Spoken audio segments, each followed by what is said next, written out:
All right, second video of the day.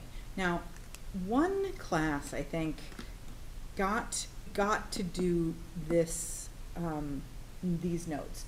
So if your class did these notes already and you don't want to go through them, fine. Don't. There is a classwork that you're going to do after this video. And so you can get right to that, and I'll show you what that classwork is now. After this video, we're going to work on this classwork, modeling quadratics using systems. And you've got 4 problems to do the first 2, right? Practice classwork. I want you to use these sets of points to write a system of 3 equations and then solve for ABC so that you can write a quadratic model. Okay? If you haven't heard the video, you'll know what that means in a little bit. Okay, so here we go. Modeling. What is modeling? We have right here a data table that represents a quadratic equation. And if we remember back to Algebra 1 when we did linear regression, what was that?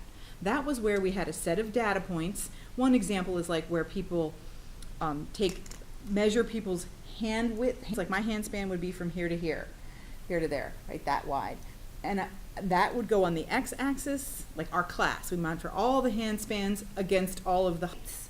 Okay, so you've got a data set, hand spans, heights, and all you've got are values, right? I don't know, what, 9 inches, and then I'm 5'4".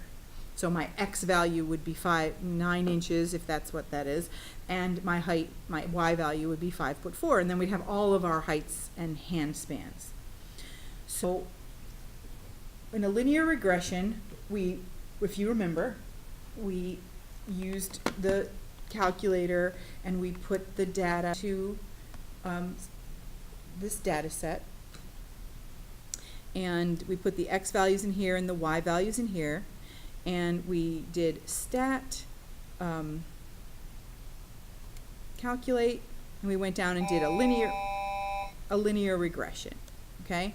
And we got y equals mx plus b. So that's what we did with linear regression. Now we're going to do a quadratic regression, and we're going to get an ABC, so we can write a quadratic equation. So here's what we do. Let's go through this. Now the first question takes us a little bit off track. Use what you know about second differences. What the heck are second differences? To verify that this is a quadratic function, right? So there's no point in doing all this unless I know that it's a quadratic function. Here's first and second differences. First differences are, what is the difference between 9 and 4? Well, it's -5. What is the difference between 4 and 3? -1. The difference between 3 and 6 is +3. Those are, let's label them, first differences. Okay, first differences. And second differences are, what is the difference between 5 and -1? Well, it's going up 4. What is the difference between 1 and 3? +4. Okay, when you do this process, just basically find the differences between the y values. It's called the first difference and the second difference. And with a line, a linear equation, these first differences are constant, right? Because if you're using a line, it's always going up by 2 or something, going up by the same thing. This is constant. Well, with quadratics, it's the second difference that's constant. Okay, so we've just proven this is a quadratic function by second differences. Okay, check. Got that. Now, in standard form, there's your equation. To determine the values of A, B, and C, we can develop a system of equations using 3 ordered pairs from the table. Ordered pairs, -1, 9, 0, 4, 1, 3. Okay?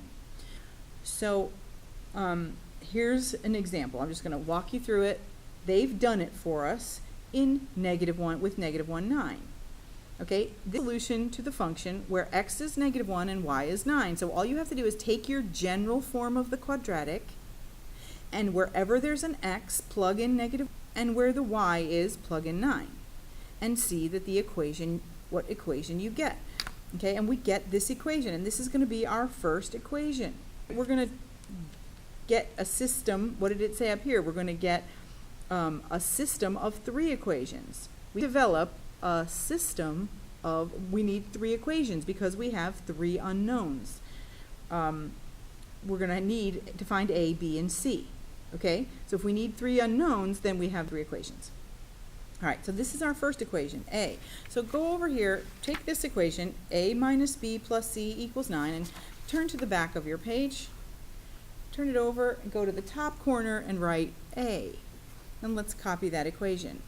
A minus B plus C equals 9. Double check that that's right, okay? And we're going to get 2 more equations. Okay? So, for a system involving 3 variables, how many equations are needed? 3. Using the table from the front, that's up here. Choose another ordered pair. So we're going to choose 0, 4, and 1, 3 to write the remaining equations to complete your system. So we're going to choose them. We're going to use 0, 4, and 1, 3. Okay, so take those to the back, meaning right over here. So we're going to use 0, 4, and 1, 3. Let's remember that these are just x and y values. Okay, here we go.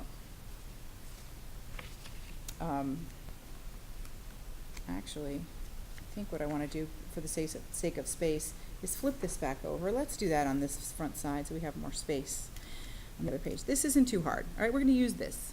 X, y.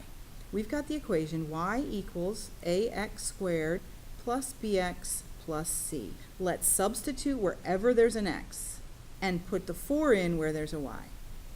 All right, so we've got 4 equals a, let's do for x, 0 squared plus b times 0 plus c. Simplify. Well, these two cancel out, so I just get c equals 4. All right, there's my second equation. So when I go flip the page, go back up here, your b equation is c equals 4. Back, and let's do one more. See, this isn't too hard. So we're going to do this again. We've got y equals ax squared plus bx plus c. Let's substitute. What is y? Y is 3. Equals, let's substitute for x. A times x is 1 squared plus b times 1 c. These are nice, easy pairs. 3 equals, 1 squared is 1, so it's just a plus b plus c. A plus b plus c equals 3, our third equation. Take it to the back. C. A plus b plus c equals, I think it said 0, right? Yeah, no, 3, sorry, equals 3.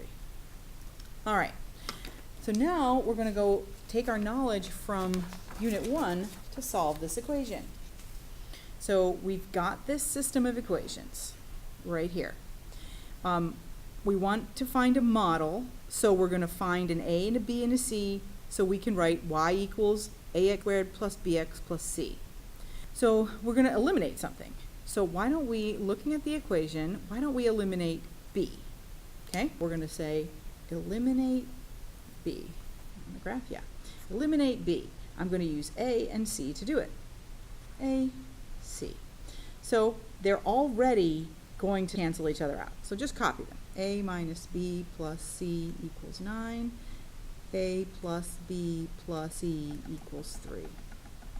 Okay, remember, please ask the substitute that if we're going too fast at any time, you guys can slow down and go back. All right, here we go. So now these two are going to cancel. I'm going to get 2a plus 2c equals 12, and this is my D equation. All right, now I look at where I am. What can I do next?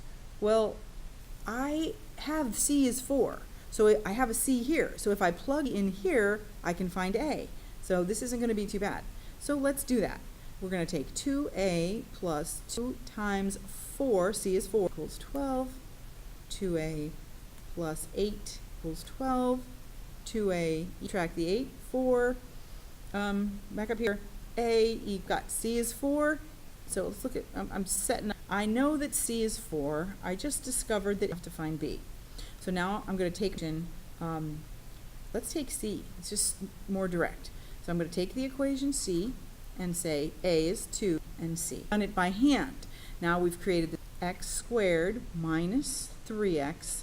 There it is. There is the model for the set of data on the front page. Okay?